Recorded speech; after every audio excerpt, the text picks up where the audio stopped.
عزیزان ملت اسلامیہ، قابل قدر بزرگوں، دوستوں، عزیز بچوں، اسلام کی پردہ نشیبہ بہنوں، السلام علیکم ورحمۃ اللہ وبرکاتہ۔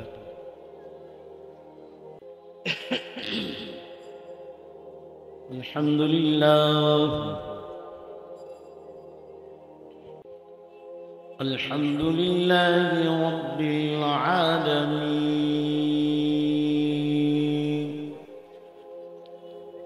والعاقبۃ للمتقین،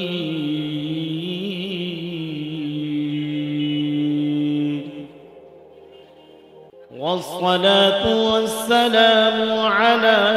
سید الانبیاء والمرسلین،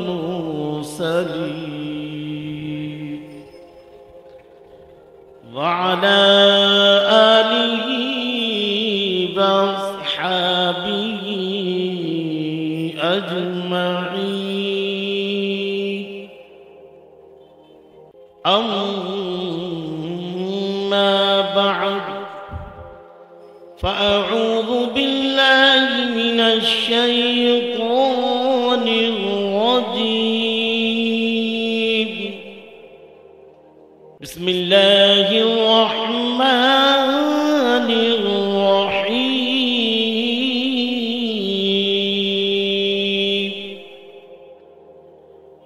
وبشر الصابرين الذين إذا أصابتهم مصيبة قالوا إنا لله وإنا إليه راجعون، آمنت بالله صدق الله العظيم، وبلغنا رسوله النبي الأمين الكريم، ونحن على ذلك لمن الشاهدين والشاكرين، والحمد لله رب العالمين۔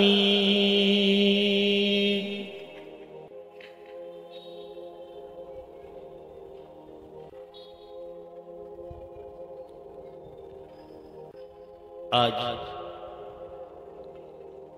محرم الحرام کی 10ویں شب ہے، یعنی بڑی شب، بڑی رات، اور آج آپ کو واقعات کربلا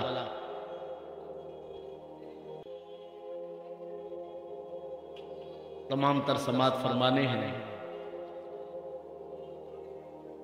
اس سے پہلے کہ میں کچھ عرض کروں، آپ ایک بار انتہائی عقیدت و محبت اور ادب و احترام کے ساتھ ہمارے اور ساری کائنات کے آقا و مولا مدنی تاجدار حضور محمد رسول اللہ صلی اللہ تعالیٰ علیہ وسلم کی گوہر بار میں درود شریف کا تحفہ نچھاور فرما لیں۔ اللہم صلی علی سیدنا و مولانا محمد وعلی آل سیدنا و مولانا محمد وبارک وسلم، صلو علیہ صلاۃ و سلام علیک یا رسول اللہ یا حبیب اللہ۔ عزیزان گرامی، قابل قدر بزرگوں، دوستوں، آج کی تاریخ یعنی 10ویں محرم کی تاریخ شروع ہو چکی ہے، اور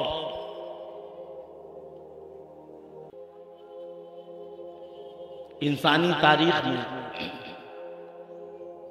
یہ 10ویں محرم کی تاریخ بڑی ہی اہمیت کی حامل ہے۔ یہ صرف شہدائے کرب و بلا کی وجہ سے ہی نہیں، بلکہ یہ تاریخ اپنے دامن میں بہت سارے بے مثل و بے مثال واقعات کو سمیٹے ہوئے۔ علماء کرام انسانی تواریخ اور اسلامی تواریخ کی روشنی میں فرماتے ہیں کہ سب سے پہلے رب تبارک و تعالی نے عرش پر جلوہ فرمایا تو 10ویں محرم کا دن تھا۔ اللہ تعالیٰ نے سب سے پہلے زمین پر بارش فرمائی تو 10ویں محرم کا دن تھا۔ اللہ تعالیٰ نے زمین پر نظر رحمت فرمائی تو 10ویں محرم کا دن تھا۔ حضرت آدم علیہ نبینا علیہ السلام کی توبہ قبول ہوئی تو بھی 10ویں محرم کا دن تھا۔ حضرت نوح علیہ السلام کی کشتی جودی پہاڑ پر ٹھہری تو بھی 10ویں محرم کا دن تھا۔ حضرت ابراہیم علیہ السلام پیدا ہوئے تو بھی 10ویں محرم کا دن تھا۔ حضرت ابراہیم علیہ السلام پر نار نمرود گلزار ہوئی تو بھی 10ویں محرم کا دن تھا۔ اور اللہ تعالیٰ نے حضرت ابراہیم علیہ السلام کے سر مبارک پر جو تاج خلت رکھا وہ بھی 10ویں محرم کا دن تھا۔ اور آگے چلیے، حضرت ادریس علیہ السلام کو مقام بلند کی طرف اٹھایا گیا وہ بھی 10ویں محرم کا دن تھا۔ حضرت سلیمان علیہ السلام کو حکومت ملی وہ بھی 10ویں محرم کا دن تھا۔ حضرت داؤد علیہ السلام کی توبہ قبول ہوئی وہ بھی 10ویں محرم کا دن تھا۔ حضرت ایوب علیہ السلام کو مرض سے شفا ملی وہ بھی 10ویں محرم کا دن تھا۔ حضرت یونس علیہ السلام مچھلی کے پیٹ سے صحیح سالم باہر تشریف لائے وہ بھی 10ویں محرم کا دن تھا۔ حضرت یعقوب علیہ السلام کی آنکھوں کی بینائی واپس آئی وہ بھی 10ویں محرم کا دن تھا۔ حضرت یوسف علیہ السلام صحیح سالم کنویں سے نکل کر آئے وہ بھی 10ویں محرم کا دن تھا۔ اور حضرت یوسف علیہ السلام کو زلیخا کی قید سے آزادی ملی وہ بھی 10ویں محرم کا دن تھا۔ حضرت موسیٰ علیہ السلام پیدا ہوئے تو بھی 10ویں محرم کا دن تھا۔ حضرت موسیٰ علیہ السلام کو فرعون کے جادوگروں پر فتح ملی تو بھی 10ویں محرم کا دن تھا۔ اور جس دن اللہ تعالیٰ نے آپ پر اور آپ کی قوم بنی اسرائیل پر سمندر میں راستے پیدا فرما دیے وہ بھی 10ویں محرم کا دن تھا۔ حضرت عیسیٰ علیہ السلام جس دن پیدا ہوئے وہ بھی 10ویں محرم کا دن تھا، اور جس دن ان کو آسمان پر اٹھایا گیا وہ بھی 10ویں محرم کا دن تھا۔ اور آگے چلیے، اللہ کے رسول صلی اللہ تعالیٰ علیہ وسلم کا حضرت خدیجہ الکبریٰ رضی اللہ تعالیٰ عنہا سے نکاح ہوا وہ بھی 10ویں محرم کا دن تھا۔ اور حضرت امام حسین رضی اللہ تعالیٰ عنہ کربلا کی تپتی ریت پر اپنے 72 رفقا کے ساتھ شہید ہوئے وہ بھی 10ویں محرم کا دن تھا۔ تو یہ 10ویں محرم کا دن اتنے بہت سارے واقعات کو اپنے دامن میں سمیٹے ہوئے۔ یہی وجہ ہے کہ اللہ تعالیٰ نے اپنے نبی کے نواسی کی شہادت کا دن بھی 10ویں محرم رکھا، کیونکہ یہ دن وہ دن ہے کہ جس دن اللہ تعالیٰ نے اپنے خاص بندوں پر خاص فضل فرمایا۔ یہی 10ویں محرم کا وہ دن ہے کہ جس دن اللہ تعالیٰ نے اپنے خاص بندوں پر اپنی عنایتوں، انعامات و نوازشوں کی بارش فرمائی۔ یہ وہ دن ہے تو اللہ تعالیٰ نے اپنے نبی کے نواسے کے لیے بھی شہادت کا دن جو متعین کیا وہ بھی 10ویں محرم، کیونکہ حضرت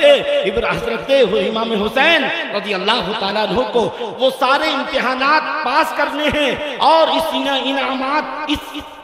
امتحانات کے ساتھ رب تبارک و تعالیٰ کی انعام و اکرامات کی جو بارشیں ہوں گی رب تبارک و تعالیٰ کی طرف سے یہ 10ویں محرم کے ساتھ ساتھ، تو گویا کہ جس طرح رب نے حضرت امام حسین سے پہلے لوگوں پر اپنا انعام و اکرام فرمایا، ایسے رب تبارک و تعالیٰ نے حضرت امام حسین کو عظیم الشان مرتبہ عطا فرمایا کہ جو قیام حضرت آدم سے لے کر آج حضرت امام حسین تک یہ مرتبہ کسی کو نہیں ملا، اور نہ ہی قیامت تک یہ مرتبہ کسی کو ملے گا۔ تو گویا یہ 10ویں محرم الحرام کا دن بڑا ہی دوست و بڑا ہی اہم دن ہے۔ ایک بار جھوم جھوم کر درود شریف پڑھ کر سنا دیں، اللہم صلی علی سیدنا و مولانا محمد مبارک وسلم، صلو علیہ السلام علیکہ یا رسول اللہ یا حبیب اللہ۔ اب بات آئی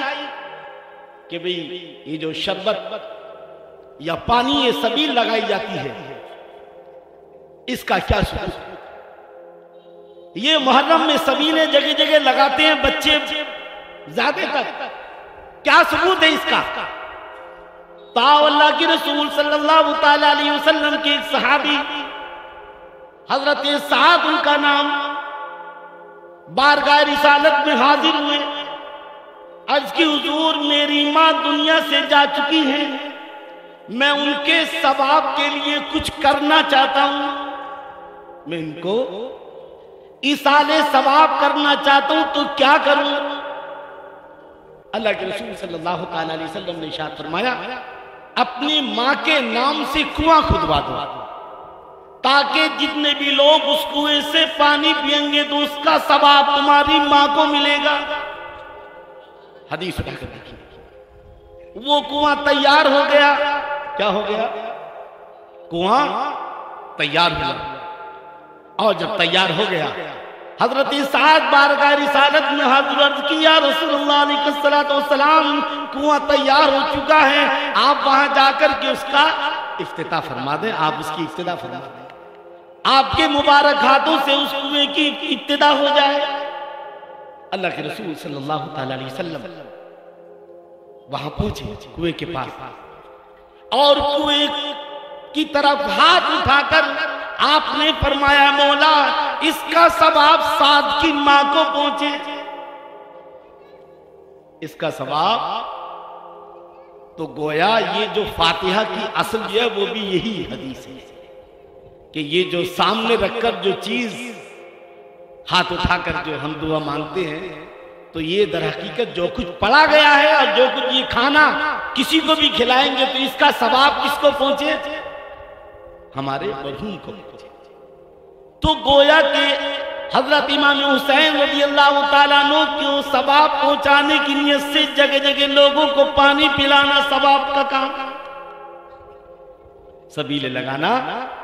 مگر پانی کا استعمال ہونا چاہیے۔ یہ بھی جہاں استعمال ہی نہیں ہو رہا وہاں بھی لگا ڈالی، استعمال ہونا چاہیے۔ بہرحال تو یہ تو پانی کی بات آئی، اب آئیے کھچڑی کی بات۔ یہ کھچڑا کہاں سے آیا؟ یہ کھچڑا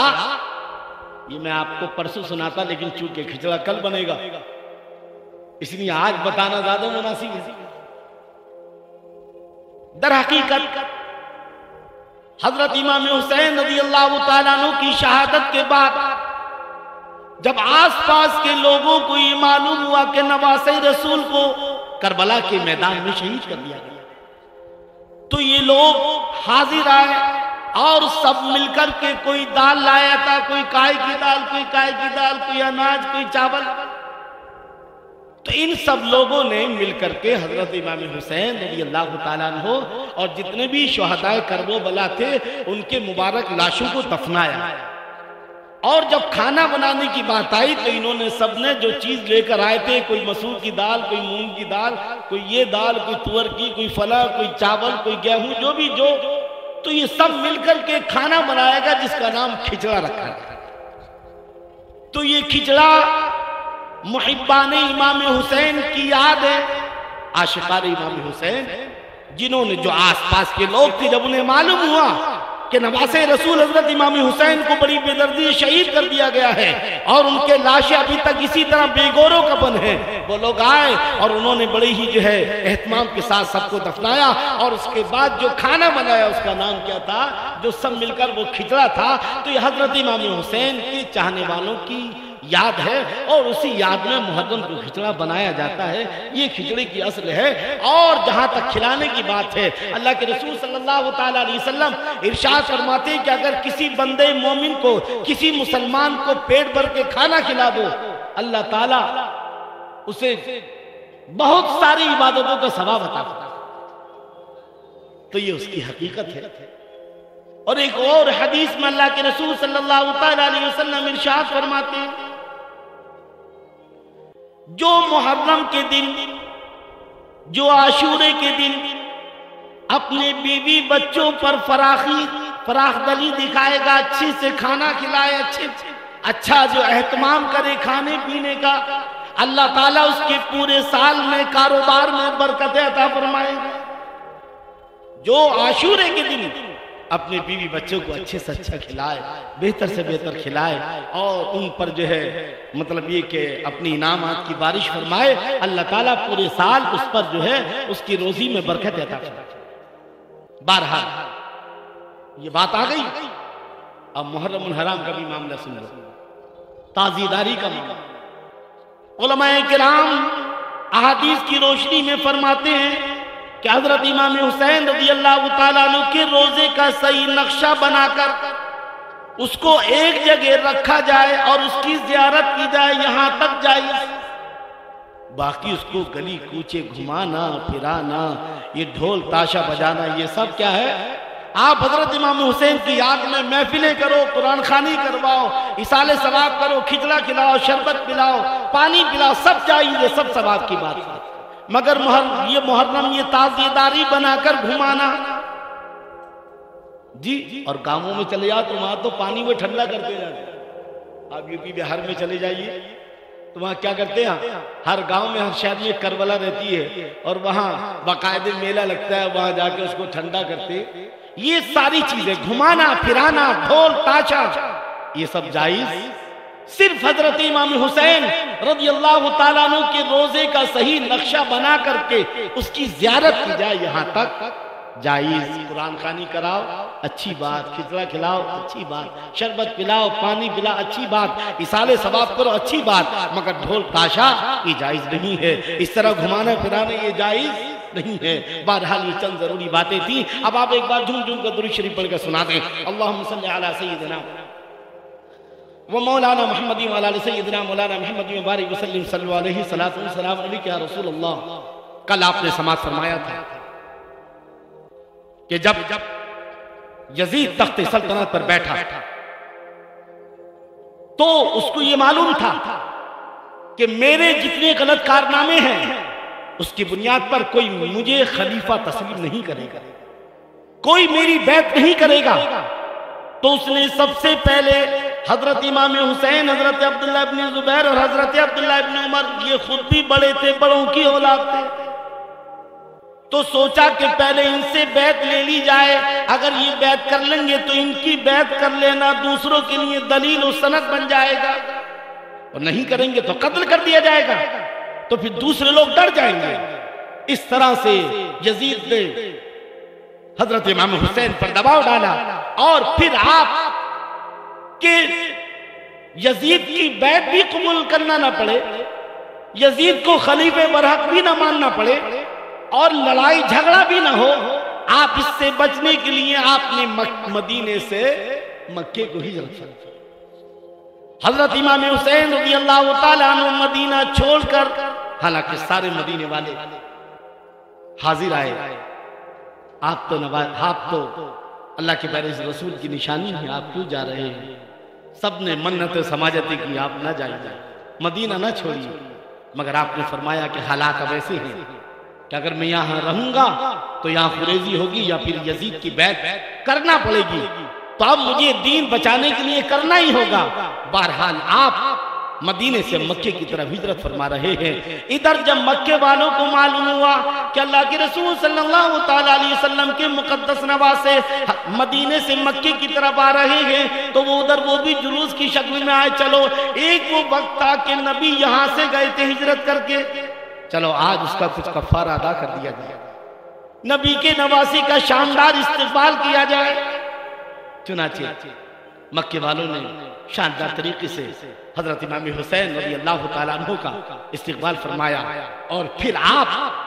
اپنی نانی حضرت خدیجہ الکبریٰ رضی اللہ تعالیٰ عنہ کے مکان میں رہنے لگے، اور اس طرح آپ زیادہ تر وقت حرم شریف میں گزارتا، عبادت کرتے رہتے۔ اب حج کا مہینہ قریب آیا، لوگ حج کے لیے آ رہے ہیں، اور ادھر جو ہے جو حاکم مکہ تھا وہ بھی محب اہل بیت تھا، اس نے حضرت امام حسین کے خلاف کوئی کارروائی نہیں کی۔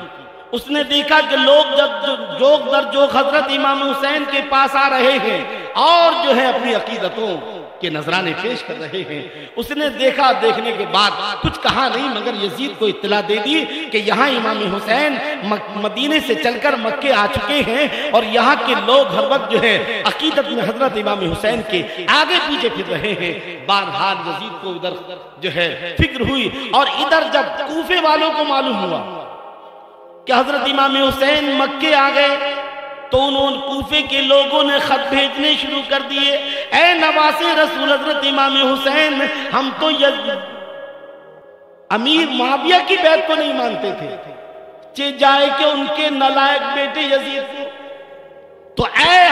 نواسے رسول آپ کوفے آئیے اور ہمیں یزید کی ناپاک بیعت سے بچائیے۔ ہم تو آپ کے والد سے بھی محبت کرنے والے ہیں، ہم شیعان علی ہیں، ہم نے تو یزید امیر معاویہ تک کو نہیں مانا، تو ہم اب یزید جیسے فاسق و فاجر، شرابی و زانی بدکار کو ہم کیسے مان سکتے ہیں، کیسے خلیفہ تسلیم کر سکتے ہیں؟ تو اے امام حسین آپ کسی بھی طرح کوفے تشریف لائیں تاکہ ہم آپ کے ہاتھ پر بیعت کریں اور آپ ہمیں یزید کی بیعت سے بچائیں۔ اب برابر پیدر پہ کوفے والوں کی طرف سے حضرت امام حسین کے پاس خطوط آنے لگے، یہاں تک کہ 150 خط آئے، 150 خطوط، جبکہ اس زمانے میں تو نہ ٹرین نہ پلین، لوگ جو ہے اونٹ پر سوار ہو کر یا گھوڑے پر سوار ہو کر آتے تھے، اس زمانے میں 150 خطوط کا آنا بھی کوئی معمولی بات نہیں، اور بعض نے تو یہ کہا کہ 1200 خط آئے تھے۔ کتنے؟ 1200 خطوط کوفے والوں کی طرف سے، اے نواسے رسول حضرت امام حسین آپ تشریف لائیں، ہم آپ کے ہاتھ پر بیعت کریں گے، ہم تو آپ ہی کو مانتے ہیں اور آپ کے ابا جان حضرت علی سے محبت کرنے والے ہیں، ہم نے جو ہے امیر معاویہ کو جو ہے ان کی بیعت کو تسلیم نہیں کیا، چہ جائے کہ ان کے نالائق بیٹے یزید کی بیعت کو تسلیم کریں۔ اب حضرت امام حسین رضی اللہ تعالیٰ عنہ شرعی طور سے مجبور ہو گئے۔ بعض نے تو یہاں تک لکھا، اے نواسے رسول اگر آپ نہیں آئے، اگر آپ ہماری دعوت پر کوفے نہ آئے تو ہم مجبوراً یزید کی بیعت کر لیں گے، ہم لڑ تو نہیں سکتے، ہمارے پاس لڑنے کی طاقت ہے، ہم حکومت سے ٹکرا نہیں سکتے۔ تو کل قیامت کے دن جب اللہ کے رسول پوچھیں گے کہ تم نے شرابی زانی بدکار یزید کے ہاتھ پر بیعت کیوں کی تھی، تو ہم کہیں گے اے اللہ کے رسول ہم نے آپ کے نواسے کو کوفے آنے کی دعوت دی تھی مگر وہ نہیں آئے، تو ہمیں مجبوراً جو ہے یزید کو خلیفہ تسلیم کرنا پڑا۔ تو امام حسین اگر آپ کوفے نہیں آئے تو ہماری بیعت کا وبال بھی آپ کے سر پر ہوگا۔ اور اللہ کے رسول صلی اللہ تعالیٰ علیہ وسلم ارشاد فرماتے ہیں جب کوئی ظالم بادشاہ ہو اور لوگ اس کے خلاف آواز اٹھانے کی طاقت رکھتے ہو نہ اٹھائیں تو ظالم بادشاہ کے ساتھ اللہ تعالیٰ ان کو بھی ہلاک فرما دے۔ یاد رکھو اللہ کے رسول صلی اللہ تعالیٰ علیہ وسلم ارشاد فرماتے ہیں ایمان کے 3 درجے ہیں۔ کتنے درجے ہیں ایمان کے؟ 3 درجے۔ اگر اسلام کے خلاف کوئی بات وقوع پذیر ہو، کوئی بات وجود میں آئے تو ایمان کا سب سے اعلیٰ درجہ یہ کہ تلوار سے اس کو روکو، طاقت سے روکو۔ اگر اسلام کے خلاف کوئی بات آئے تو اس کو تلوار یعنی طاقت سے روکو۔ ایمان کا دوسرا درجہ یہ ہے کیا کہ اگر تلوار سے نہ روک سکو تو زبان سے روکو۔ اور تیسرا جو سب سے تھرڈ کلاس درجہ وہ یہ کہ اگر زبان سے بھی نہیں روک سکتے تو دل سے اس کو برا جانا۔ یہ ایمان کے 3 درجے ہیں۔ اب بتاؤ حضرت امام حسین رضی اللہ تعالیٰ عنہ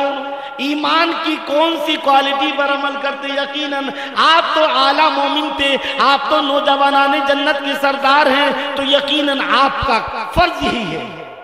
کہ آپ طاقت کے بل پر اسلام کے خلاف ہونے والی چیز کو روکیں۔ تو اب جب کوفیوں کی طرف سے اس طرح کے خطوط آنے لگے کہ اگر آپ نہیں آئے تو ہماری بیعت کا وبال بھی آپ ہی کے سر پر ہوگا، اور قیامت کے دن ہم تو بول دیں گے اللہ کہ رسول ہم نے تو آپ کے نواسے کو بلایا تھا مگر آپ کے نواسے بلانے پر بھی نہیں آئے، مجبوراً ہمیں یزید جیسے شرابی زانی بدکار کی بیعت کرنی پڑی۔ اس طرح کے خطوط حضرت امام حسین رضی اللہ تعالیٰ عنہ کے پاس آئے۔ اب آپ شرعی طور سے مجبور ہو گئے کہ آپ کوفے جانے کی تیاری کریں۔ آپ نے کوفے جانے کی تیاری کی۔ جب دوسرے لوگوں کو معلوم ہوا کہ حضرت امام حسین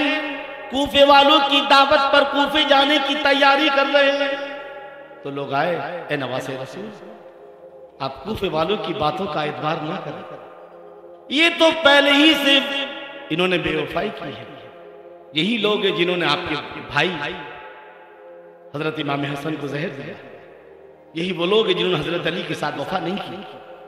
آپ ان کے خطوط کا اعتبار نہ کریں، آپ ہرگز کوفے نہ جائیں۔ آپ نے فرمایا وہ بات اپنی جگہ پر ہے، مگر چونکہ انہوں نے مجھے دعوت دی ہے، اگر میں آج نہیں جاؤں گا تو کل قیامت کے دن میں اللہ اس کے رسول کو کیا جواب دوں گا؟ نہیں، میں شرعی طور سے مجبور ہو چکا ہوں کہ میں جاؤں، ورنہ قیامت کے دن میں اللہ اس کے رسول کے سامنے مجھے شرمندہ ہونا پڑے گا۔ ٹھیک ہے، تمہارا کہنا کہ انہوں نے حضرت امام حسن کو زہر دیا، انہوں نے حضرت علی کے ساتھ غداری کی، مانا وہ سب کچھ ہے، مگر دیکھو ان کے اتنے 150 خطوط آ گئے ہیں، تو اب ان خطوط کی بنیاد پر میرا وہاں نہ جانا تو گویا مجھے آخرت میں اللہ اس کے رسول کے سامنے شرمسار ہونا پڑا، میں ضرور جاؤں گا۔ چنانچہ کوئی بیچ کا راستہ نکالا گیا۔ مشورہ یہ ہوا کہ آپ نہ جائیے، آپ پہلے کوفے کے حالات کا جائزہ لینے کے لیے کسی کو اپنا نائب بنا کر بھیجیں، وہ نائب وہاں جائے، وہاں کے حالات جو بھی ہوں پھر وہ حالات آپ کو بتائے گا، اگر حالات صحیح ہوں تو آپ پھر تشریف لے جائیں۔ یہ بات بیچ کا راستہ نکل آیا، ٹھیک۔ چنانچہ حضرت امام حسین رضی اللہ تعالیٰ عنہ نے اپنے بھائی مسلم بن عقیل کو اس کے لیے تیار کیا اور کوفے والوں کو خط بھیجا کہ کوفے والوں تمہارے خطوط پر میں شرعی طور پر مجبور ہو گیا ہوں کہ میں آؤں، لیکن پہلے میں اپنا نائب بنا کر کے حضرت امام مسلم بن عقیل کو تمہارے پاس بھیج رہا ہوں، اگر تمہاری وہ وفا اور تمہارے عہد وغیرہ تم نے صحیح ان کے ساتھ اچھا سلوک کیا اور ان کا ساتھ دیا تو میں بھی ان کی اطلاع پر کوفے آ جاؤں گا۔ چنانچہ حضرت امام مسلم بن عقیل رضی اللہ تعالیٰ عنہ حضرت امام حسین کے نائب بن کر کوفے روانہ ہونے۔ جب آپ چلنے لگے تو آپ کے دونوں بیٹے محمد ابراہیم بھی ضد کرنے لگے، ابا جان ہمیں بھی لے چلو، آپ مریدوں میں جا رہے ہیں، معتقدین میں جا رہے ہیں، محبت کرنے والوں میں جا رہے ہیں، ابا جان ہم بھی چلیں گے، زیادہ اصرار کیا۔ حضرت امام حسین نے کہا اے امام مسلم جاؤ بچوں کو بھی لے جاؤ۔ چنانچہ آپ اپنے دونوں بچوں کے ساتھ کوفے تشریف لے اور بڑے محب اہل بیت مختار بن عبیدہ سقفی کے مکان پر ٹھہرے۔ جیسی کوفے والوں کو معلوم ہوا کہ حضرت امام مسلم بن عقیل رضی اللہ تعالیٰ عنہ حضرت امام حسین کے نائب بن کر کوفے میں تشریف لائے، اب تو لوگ جوک در جوک جو آنے لگے اور حضرت امام مسلم بن عقیل کے ہاتھ پر بیعت کرنے لگے۔ عالم یہ تھا کہ 40,000 نے بیعت کر لی، دنوں رات آگے پیچھے پھر رہے، کوئی ہاتھ چوم رہا ہے، کوئی پیر چوم رہا ہے، تھا بڑا اچھا ہوا آپ تشریف لے آئے۔ حضرت امام مسلم بن عقیل نے کوفے والوں کی عقیدت دیکھی تو سوچنے لگے کہ جب میرے ساتھ ان کی عقیدت کا عالم یہ ہے تو حضرت امام حسین جب کوفے تشریف لائیں گے تو ان کی عقیدت کا عالم کیا ہوگا۔ دنوں رات دعوتیں ہو رہی ہیں، آگے پیچھے گھوم رہے ہیں، ارے سرکار آپ جہاں آپ کا پسینہ گرے گا ہم وہاں اپنا خون بہا دیں گے۔ حضرت امام مسلم بن عقیل رضی اللہ تعالیٰ عنہ نے جب کوفے والوں کی یہ حالات دیکھے کہ یہ بڑے اچھے سے پیش آ رہے ہیں، 40,000 نے بیعت کر لی ہے، آپ نے خط لکھا اے امام حسین نواسے رسول یہاں کے حالات بہت اچھے ہیں، آپ جلدی چلے آئیے، میرے ہاتھ پر 40,000 کوفیوں نے بیعت کر لی ہے، تو جب میرے ساتھ عقیدت کا عالم یہ ہے تو آپ جب تشریف لائیں گے تو آپ کے ساتھ ان کی عقیدت کا عالم کیا ہوگا۔ لہذا آپ جتنا جلد ہو سکے آپ مکے سے کوفے تشریف لے آئے۔ ادھر حضرت امام مسلم بن عقیل رضی اللہ تعالیٰ عنہ یہ خط لکھ کر قاصد کے حوالے کرتے ہیں، اور ادھر حالات بدلنا شروع۔ کوفے کے گورنر نعمان بن بشیر جو بڑے ہی محب اہل بیت تھے اور بہت زیادہ اہل بیت سے محبت کرتے تھے، انہوں نے حضرت امام مسلم بن عقیل سے کہا دیکھو آپ یزید کے خلاف محاذ نہ بناؤ، یعنی ایک کاغذی کارروائی پوری کر کے چھوڑ دیا، بس تھوڑا سمجھایا کہ ذرا محتاط رہیے، یزید کے بھی یہاں جاسوس موجود ہیں۔ بہرحال آپ نے ان کے خلاف کوئی کارروائی نہیں کی، مگر یزید کے جو جاسوس کوفے میں تھے انہوں نے یزید کو خبر کی کہ تو دمشق میں بیٹھا ہے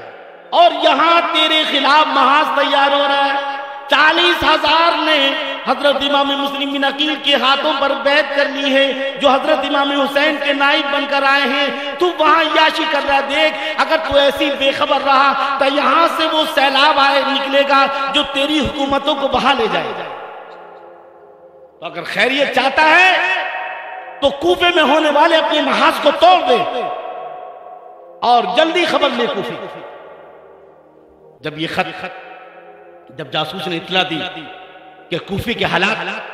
یزید کے خلاف اتنے ہو چکے ہیں کہ 40,000 نے حضرت امام مسلم بن عقیل کے ہاتھ پر بیعت کر لی ہے، تو اس نے فوراً گورنر کوفہ حضرت نعمان بن بشیر کو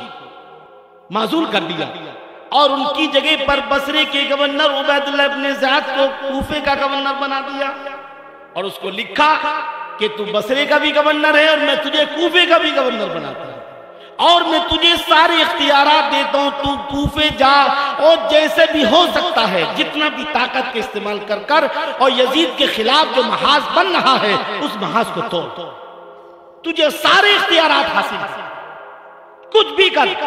یزید کے خلاف جو محاذ بن رہا ہے اس کو ختم کر دیا۔ چنانچہ ادھر حضرت امام مسلم بن عقیل نے سارے مرید و عقیدت مندوں سے کہہ دیا تھا کہ میں خط بھیج چکا ہوں اور حضرت امام حسین اب مکے سے کوفے روانہ ہو کر آنے والے ہیں۔ کوفے والے روزانہ جاتے اور پھر اس کے بعد جب نہ آتے تو واپس۔ یہ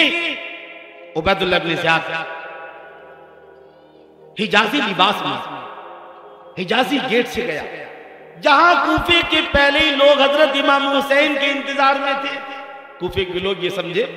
کہ حضرت امام حسین آئے ہیں، حضرت امام حسین آ رہے ہیں، بس جیسی گیٹ کے اندر گھسے بس حضرت امام حسین کے نعرے لگانے لگے۔ اب اس نے دیکھا کہ اتنی عقیدت ہے حضرت امام حسین سے ان کی، اور اس کے بعد جب یہ بجائے حضرت امام حسین کے معتقدین کے ٹھہرنے کی بجائے جب یہ دارالعمارت کے اندر گھسا، تب کوفے والوں کو پتہ چلا کہ یہ امام حسین نہیں ہیں، اگر وہ ہوتے تو وہ تو اپنے چاہنے والوں کے گھروں میں قیام فرماتے۔ بہرحال اس نے حالات کا جائزہ لیا اور جائزہ لینے کے بعد پوری رات اس نے سب کو بلایا جو مین لوگ تھے اور کہا حالات کیا ہیں سنے، اور صبح ہی جو ہے حکم دے دیا کہ جتنے بھی کوفے کے بڑے بڑے لوگ ہیں سب کو قید کر لیا جائے، سب کو گرفتار کر لیا۔ چنانچہ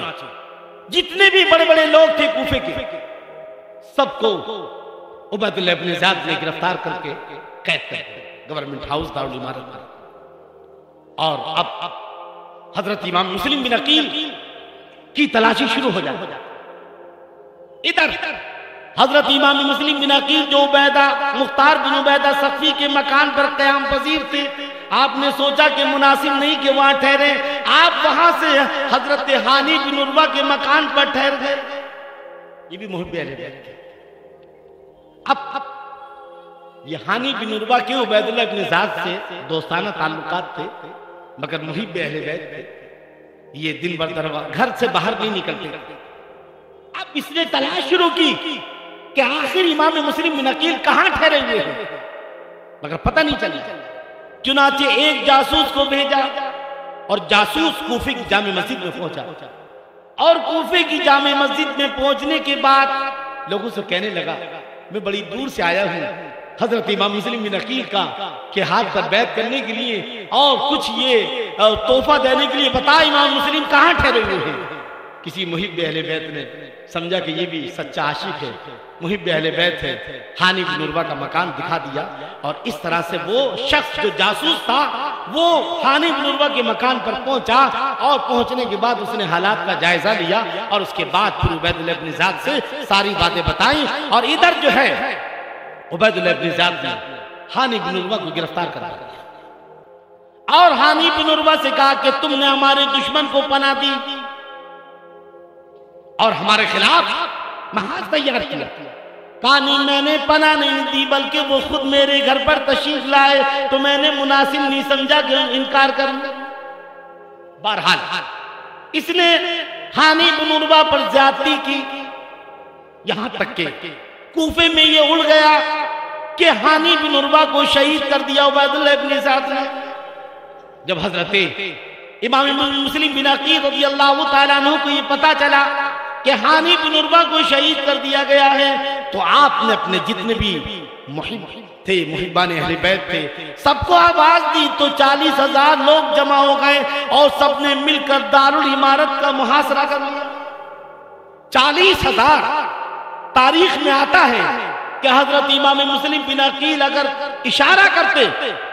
تو دارالعمارت کی اینٹ سے اینٹ بجا دیتے، اور یزید کی سلطنت کو ختم کرنے کے لیے 40,000 کافی تھے۔ مگر اللہ والے لوگ در حقیقت صلح پسند ہوتے ہیں، وہ اپنی طرف سے لڑائی کی ابتدا نہیں کرتے، وہ چاہتے کہ بات معاملہ گفتگو کے ذریعے حل ہو جائے۔ کبھی بھی اللہ والے لوگ اپنی طرف سے کسی بھی غلط کام کی ابتدا، بہرحال 40,000 نے دارالعمارت کو چاروں طرف سے گھیری لیا۔ ادھر اب عبید اللہ بن زیاد نے دیکھا کہ واقعی یزید کے خلاف پورا محاذ تیار ہو چکا ہے،